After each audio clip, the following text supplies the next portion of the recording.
Mr. G guy ne. DJ Sauti on the beat. An gaida beauties, an gaida beauties group din yan mata. An gaida beautifuls group din yan mata.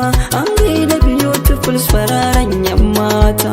An gaida beautifuls group din yan mata. An gaida beautifuls fararen yan mata. An gaida beautifuls fararen yan mata. Takunku daban yake koda a cikin mata. Sun gan ku su bar kutun da kun yi musu rata. Ɗaukar wanka kuke ana yi muku gata.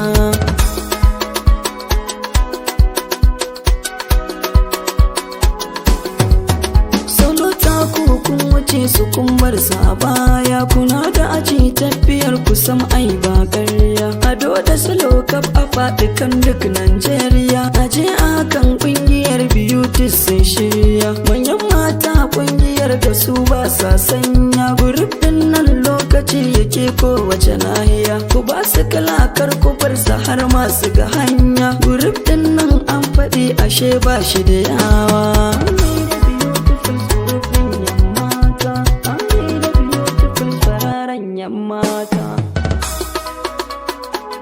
DJ Sauti on the beat.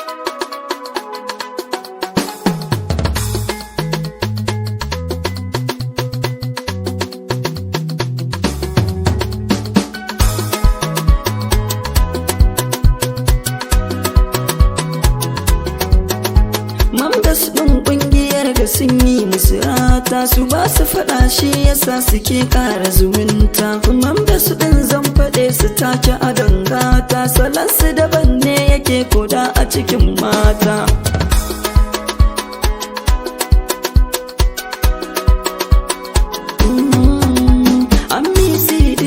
Saka ki a gangata. Fatima Aminu ke kukin yi musu rata. Marwa CD na kira ki gaci a gangata. Mafi daminu kina da gata a gurgudun. Fidausi halawar ke ma kina a cikin mata. Farida Hazubairu na kira ki yan mata. Musaiba Hasholi na kira ki da yan mata. Hanifa Sha'aibu kin riga kin musu rata. Mami Gambo LWL kin yi rata. Sai ba Ibrahim kina a cikin mata. Fatima Bubakar na sake a gangata. Beauty Arfa Shehu kin yi musu rata. Fatima Ibrahim na sake a mata.